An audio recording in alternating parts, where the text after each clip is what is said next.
Здравейте, кинонърдове! Аз съм Еви и добре дошли в YouTube каналът ми. В днешното клипче ще правим реакция на кринж моментите на филмите на Марвел и сериалите, разбира се. И всъщност правиме реакция на кринж моментите, които според феновете са доста така неприятни и ненужни. Така че хайде направо да започваме. Така, първо започваме с най-омразния ми сериал, който може да съществува и не само като в вселената на Марвел, а като в цялата киноиндустрия, така че искам по-бързо да се махнем от това. Според мен не е изкуство, не е работа, това е просто буклук, който и в един от миналите ми видео съм говорила за него, така че просто ще видите сами, без да казвам нищо. She-Hulk. Абсолютно. Искам само да видите колко гаден е CGI-а. Ужасен е. Аз самата актриса, героиня, She-Hulk е неприятна. Не мога да го гледам даже. И Карди Би е там. Да, аз изобщо не харесвам Карди Би, между другото. Значи това е важно в сериала. Важно е самата сцена, че е ненужна. Да. В смисъл, те казват, повечето хора вече, казват, че старите бели мъже, които, са управлявали света и още, има наченки, че го управляват, вече трябва да се разкарат и да дойдат нови хора, но кои нови хора да дойдат? В смисъл, кои хора да управляват? Това е най-кринч, това е просто ужасно нещо да го гледаш.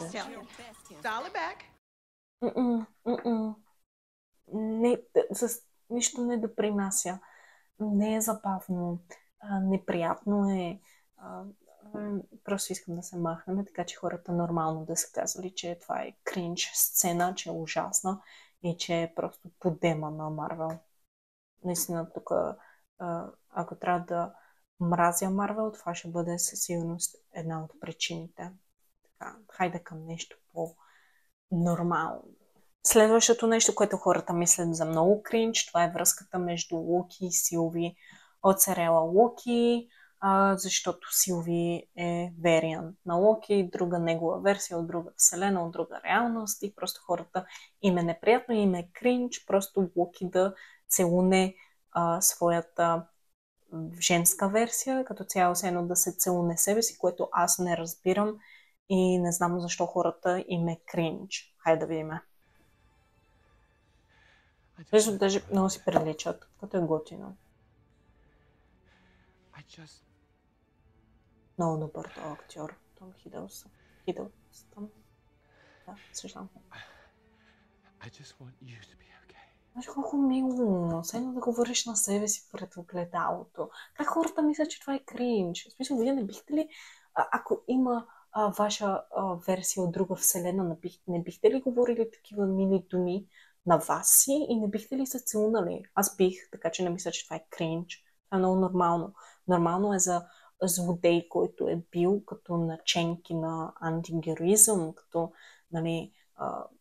като просто който иска. Локи беше в началото злодей и това е нормално за него да се харесва, защото той е самовлюбен, той е нарцис и това е образеца на тези хора, че просто искат да са в центъра на вниманието, че прекалено много се обичат и общо взето е нормално той да иска да се целуне, да целуне неговата женска версия, така че браво, Локи, давай, не виждам нещо лошо. Даже е красива сцена е. Красива целувка. Много по-добре, отколкото She-Hulk да ми твърква. Изглежда истинско. Много слабо. Ако аз имах моя си версия, аз щях да го целуна. Да, на мен ми харесва сцената, така че тези, които мислят, че е кринж, вие губите, не се харесвате, така че тъжно за вас. Обичайте се.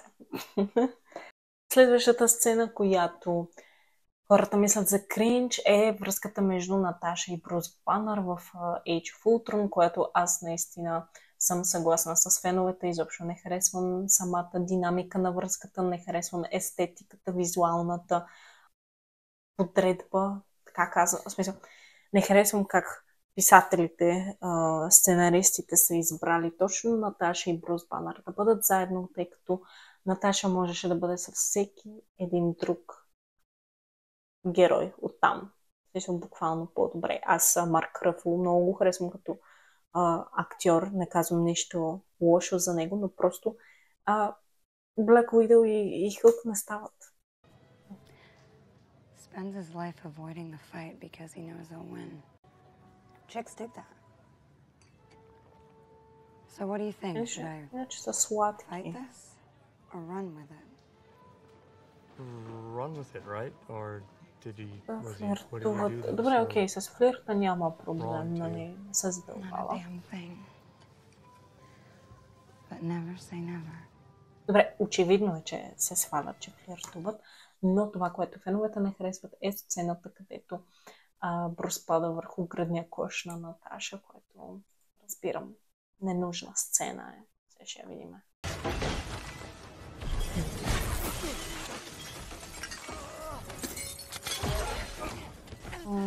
Sorry. Don't turn green. Добре, наистина беше много кринч, просто по-скоро не е толкова колкото кринч самото падане, а ненужна сцена да си сложи главата в гръдния и кош, нали? Няма смисъл, но това, което ми е повече кринч е това. Don't turn green. Защо? Защо са го написали като сценарий, като... Не. Това е наистина много кринч. Не колкото Шихълк, разбира се, но просто неприятно и някакси много, как се казва, сексуализират самата героиня на Black Widow и окей, да скарат Йохансън, не знам как се произнася, си е супер красивата актриса, това го знаеме.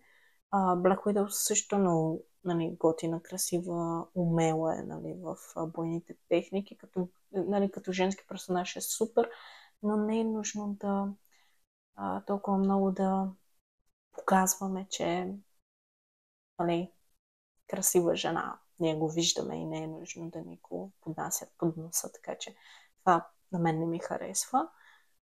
Мога да понеса мога да понеса връзката и с Брус, но без излишните сцени като тази. Примерно там на бара достатъчно видяхме, че флиртуват, достатъчно ни показаха, че се харесват, не сме слепи, не е нужно да ни показвате някакви излишни тъпи сцени, така че това не ми харесва.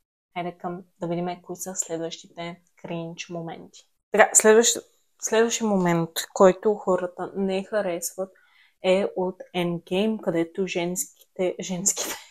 женските персонажи се събират и Капитан Марвел взима ръкавицата от Питър Паркър и всъщност просто не харесват как женската сила се обединява. Мисля, че се изразиха, че е просто насилствено, че е просто е наложено там, за да, нали, такъв чист феминизъм. Ама, нека да видим.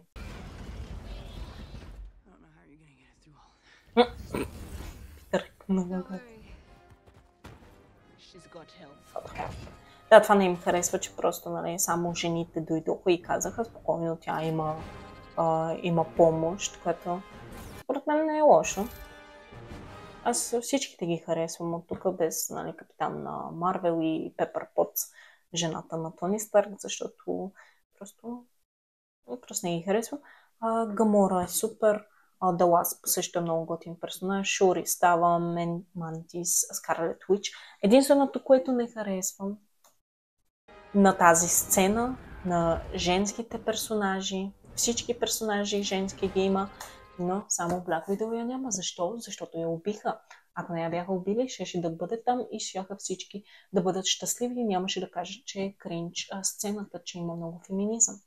Не, сигурно щяха да го кажат, но просто ме дразни, че Black Widow я няма, а тя е най-готиният персонаж там. Така че просто за това не върви сцената, защото OG жената от Авенджерите, от целия Марвел вселена, киновселена и я няма. Така че затова и аз не харесвам тази сцена. Ето, аз я харесвах до преди малко, но сега не я харесвам, защото разтеглих лукума и установих, че няма Black Widow и мен това ме дразни. Така че, да, съгласна съм с феновете. Много тъпа сцена. Нека да продължаваме към последната кринч сцена. Това, което хората не харесват тук е, че непълнолетен ще се съблича пред някаква жена, която е агентка на щит, но все пак. Ако беше обратното, нали, момиче да се съблича, ще много, много проблеми да имат тази сцена и като цяло филма и изобщо хората нямаше да са доволни. Затова разбирам, че повечето хора не харесват тази сцена. Одобрявам, защото каквото е и за момичето, и такова и за момчето трябва да бъде, защото не е окей, според мене. Самата препратка и е ненужна сцена. За какво е? Даже не е смешна. Те се я сложили за скетч, но много забавно. Погащи, Аз по принцип не харесвам много този филм, така че даже го снима. Вау, да го беше гръмнала, да. Просто е тъп. Много е тъпо. Разбирам защо хората не го харесват. Няма смисъл. Да, не е окей. В смисъл не е толкова кринч. Да, кринч, но е по-скоро неудобна и неприемлива, според мене. И да, не е готино непълнолетен да се съблича. Момиче, се тая. За всеки важи. Това беше всичко от мен. Надявам се какво да ви е харесало, да сте харесали реакцията. Може да напишете вашия най-голям кринч момент, неудобен момент в Марвел. И мога да направя някаква друга реакция на други филми и сериали. Така че пишете долу в коментарите, може да се абонирате и до следващия кадър. Чао!